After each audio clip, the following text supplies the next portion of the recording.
This week on the Autocar Show, it's the battle of the young guns. We compare the Maruti Ignis with the recently updated Hyundai Grand i10. We also take a closer look at the facelifted Hyundai Xcent and drive the all-new Ford Figo Sports Edition.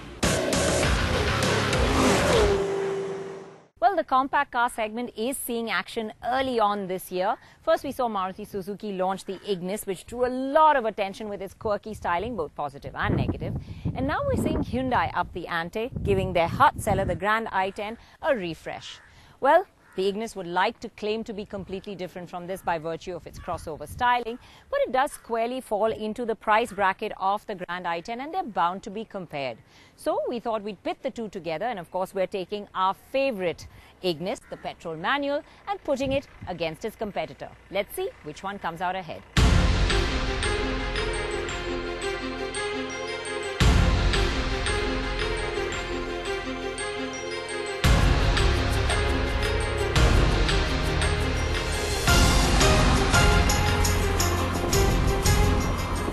The Ignis certainly draws attention with its looks, and there are lovers and haters. But the fact of the matter is, it gets noticed either way. The front is smart with those upturned LED DRLs and the large grille that encapsulates the lights. The blackened A-pillar and alloy wheels add some attitude to the side. But this is the view that probably most people don't like. The chunky C-pillar with the sharp grille like 3 stripes engraved, which Maruti like to call triad, are a bit too much. And the rear is reminiscent of a 70s car. The Grand i10, on the other hand, is replete with a current refresh. It gets a new reshaped grille and L-shaped fog lamp surrounds on the front bumper. The front bumper is not only home to the new LED DRLs, but as per Hyundai's claims, it also helps improve aerodynamics. The smart alloy wheels are new too, and completing the makeover is the revised rear bumper. In comparison, the Grand i10's design looks safe and conventional, but it's still a nicely styled car, and it's likewise on the inside. Now, the Hyundai Grand i10 may have the more conventionally styled dashboard and layout.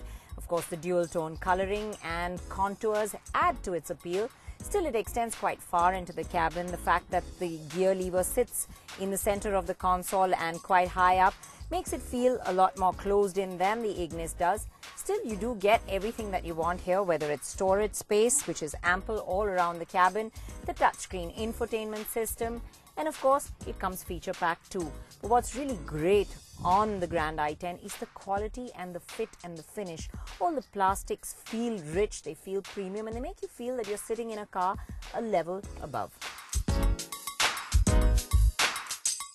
It is definitely the more quirkily styled interior, that's for sure. You have a floating sort of infotainment system, that's touchscreen. You have a rotary area here for the climate control with the toggle switches that work really well. You have storage space, cup holders, little extra storage for the phone, some storage in the doors, a glove box, and even a small slot just above that, although I don't know what it will hold. You pretty much have everything as far as features goes, but what I really like about this interior is the fact that this dash is very upright. It's quite narrow as well, doesn't extend deep into the cabin, and of course the white area that sort of makes it more spacious. It opens out room, and the front actually feels quite big and airy. Let's take a look at the spec comparison. As far as safety is concerned, Maruti are definitely the more generous ones, with dual airbags, anti-lock brakes and ISOFIX child seats mounts offered as standard across the range. Hyundai doesn't give similar flexibility to buyers. Base Grand i10s get a driver's side airbag, and mid-spec sports trim upwards, there's one for the front passenger too. But what's really disappointing is that ABS is reserved only for the top-spec Asta version of the car. The other features of note, like alloy wheels, daytime running lights, rear wipers and defogger, reverse sensors, tilt adjust for the steering, and steering-mounted audio controls are common to both. The Ignis and the Grand i10's touchscreen units come bundled with sat-nav, Android Auto and Apple CarPlay.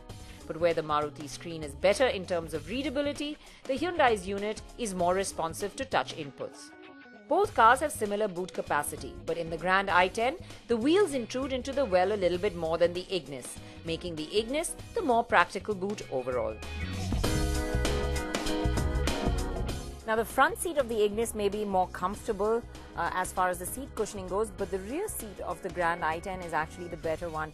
It's got more under-thigh support, the recline angle is a little bit better, although you do sit a lot lower to the ground. Still, there is more space all around, whether we talk about legroom or even the width.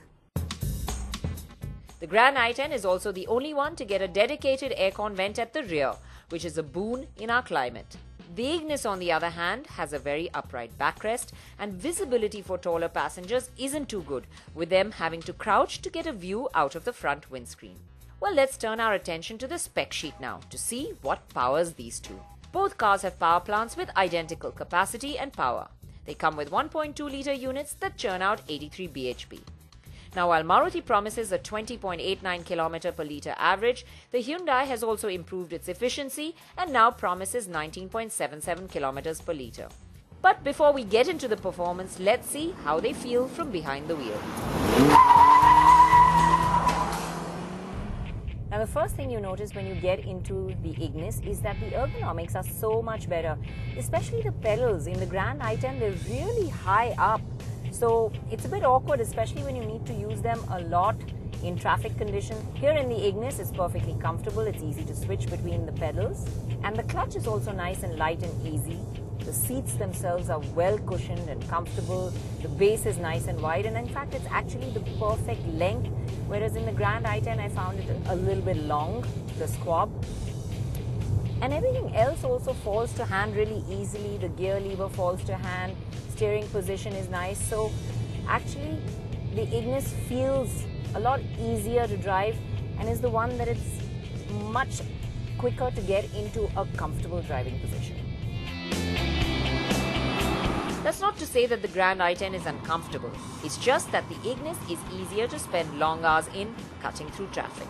Well, one would think that the less frugal unit would actually feel better when you press the pedal. But out on the road, it's quite the reverse.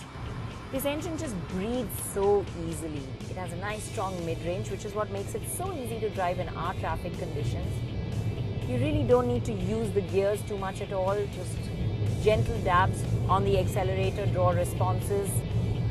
Every time you extend your right foot, you find that it gets going nicely and it feels actually quite peppy and lively. And the Ignis does feel like the lighter car. The more you extend your foot, the more the Ignis responds, and tucking in and out of traffic gaps or even overtakes when you're cruising comes so easily. The Ignis feels extremely nimble as well. The steering is light and easy, you know, when you want to make a U-turn and when you want to nip in and out of those traffic gaps within the city. But then on the flip side, it really doesn't give you any kind of connect with the road at all. It just feels too light all the time.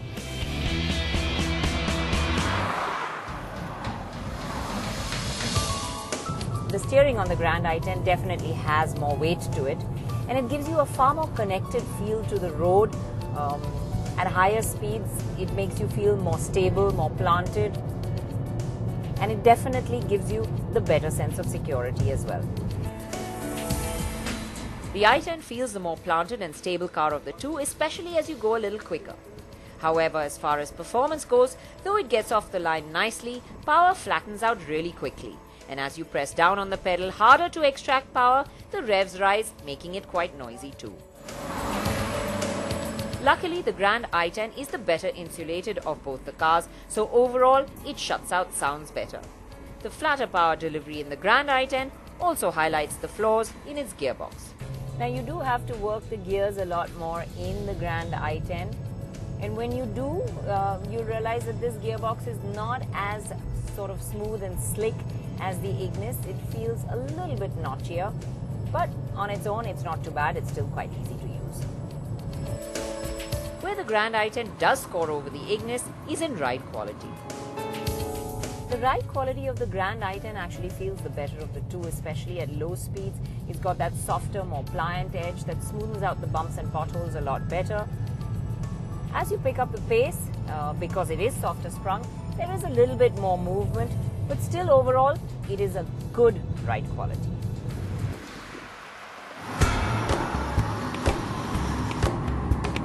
The difference in the ride quality is not huge though.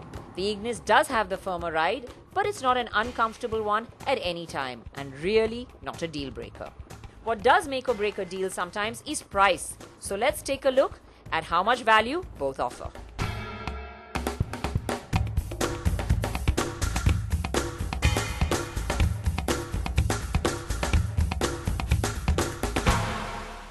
It's a really closely fought battle between these two cars, with each one edging the other out in certain sections, and the Ignis does have its strength. It's got that really nice engine which is peppy, it's fun to drive and makes light of city conditions. Of course, it's got a couple of more features, and there's that quirkily style interior which is pretty interesting too. But when you want a car, you want everything that you can get in one package, and you want it at value, and that's where the Grand i10 does really well. Whether we talk about the quality feel on the interiors, whether we talk about features, whether we talk about performance, whether we talk about comfort, whether we talk about space, it delivers everything in one package. And when you compare top end to top end spec, it also gives you better value, and that's why it's our winner. I'm with the 2017 facelifted Xcent, Hyundai's compact sedan that has got a few key changes to it. Let's see what it's like.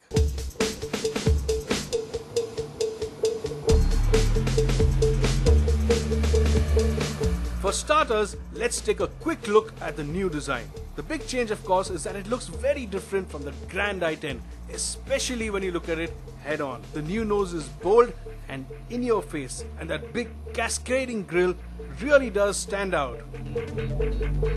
Alongside the grille and placed low are a pair of horizontally located fogs with LED surrounds, and the chin of the new Xcent also has air inlets in the bumper. These help channel air around the front wheels and create what is known as an air curtain, thus improving aero efficiency. Whereas the new grille clearly gives the car a strong identity, it also does look a bit over the top and a half size too big for the nose of the car. Around the back, new larger taillights wrap around the rear and look very Audi-like. And because the base of the bumper has been widened, the rear looks extremely muscular too. The biggest change on the inside is noticeable in the form of the updated 7-inch touchscreen. It uses the same software as that used on its big sister, the Elantra, and the system allows drivers to use Apple CarPlay, Android Auto, and a host of other really useful apps. What's also evident on the inside is a huge step up in quality in comparison to other cars in this class. The finish of the steering, in fact, is so good, the detailing so fine, it could pass muster on a much more expensive car. And the same goes for the gear lever. The cabin, however, isn't too wide, especially when you're sitting 3 abreast in the back. As earlier, the Xcent gets some of its basics right. There's a good amount of legroom here, excellent thigh support, and though the backrest is a bit reclined, it's an extremely comfortable seat. The problem is it's not too wide, so it's basically for 2 passengers, and yeah, Hyundai haven't changed these fixed headrests for the front seat, which isn't really good for safety. Hyundai has also improved bump absorption and ride quality. And acoustic isolation is so good, you hardly ever hear the suspension at work. Whereas the earlier Xcent used to crash through some of the sharper bumps and ridges, this one is much more rounded. They've made it more supple, it's more absorbent, and they've even managed to make it a bit more stable, so there's less bounce. It really is pretty nice. And another thing that makes a huge difference is the fact that this is probably the best insulated car in its class. There's a nice hush that comes over you when you close the doors, and it's not something you experience in other competitors. What also makes a huge difference is that this car is so much better to drive. Let's start with the engine, which at 1186cc is now both larger in capacity and more powerful. It now makes 75 horsepower and 190 Newton meters of torque. What Hyundai has also done with this 3-cylinder 1.2 diesel is given it a bit more pep. So when you put your foot down at around 2000 or 1500 RPM, there's a nice surge to it. And that actually makes all the difference. It makes the car a bit more effortless to drive, it makes it much lighter on its feet, and you can enjoy the car and not have to pull it hard all the time. The best way to drive this car as a result is to use the extremely accurate gearbox and keep the motor on the boil, above 2000 RPM. Drive the Xcent in this manner and performance is quite strong and effortless. A huge improvement over the earlier car. Power, however, tails off pretty quickly. The sweet spot in the power band is quite narrow and it's all over by around 3500 RPM, after which the Xcent doesn't accelerate quite as strongly or as smoothly. A bit of a rattle emanating from under the bonnet. Even flat-out performance is much better. 0 to 100, for example, now takes just 15 seconds as against 18 for the earlier car. Of course, what's absolutely delightful in this car, as earlier, are these lovely light controls. The clutch is super, the gearbox is just so sweet, it has a nice positive throw, and the steering, they've made that a bit nicer too on this car. So all in all, a really light and stress-free car to drive. With its updated looks, improved engine, and more mature ride and handling, the facelifted Hyundai Xcent is a big step forward over the earlier car. It's nicer to drive, more comfortable to sit in, and even comes with a large and practical boot. All these changes mean the Xcent will cost more, and here are the new prices. If you're in the market for a compact sedan, it just could be the car for you.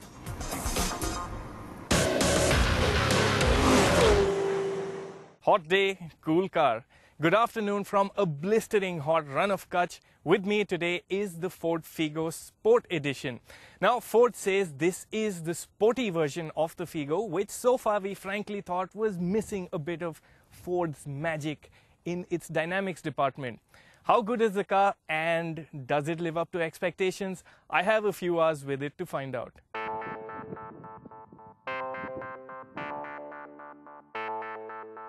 The vast openness of the run was a great starting point for the drive to Ahmedabad. Well, for obvious reasons.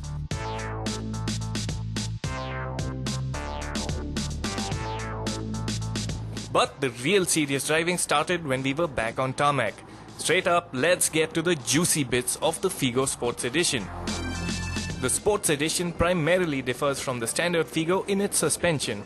It uses McPherson struts up front and a torsion bar at the rear, but there's a beefier front anti-roll bar and the springs are stiffer all around.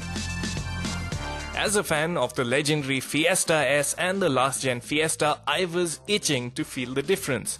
And differences there are.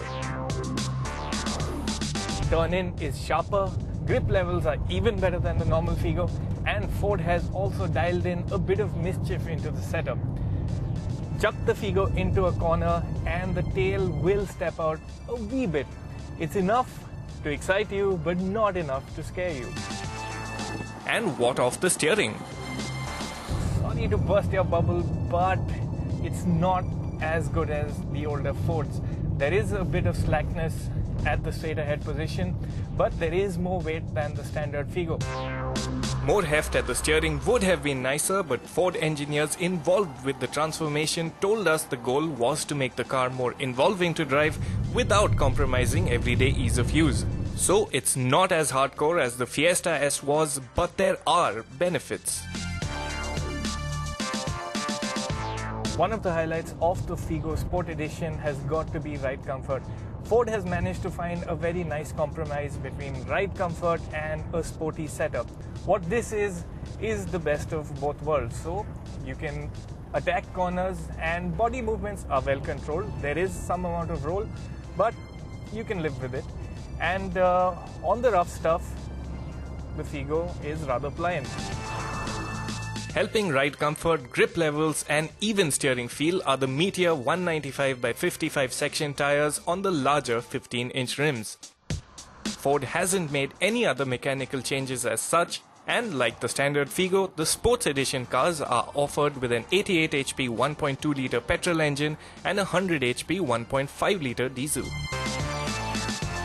Both engines come mated to 5-speed manual transmissions. Before you ask, the Sports Edition won't be offered with the 1.5 petrol and dual-clutch automatic gearbox option.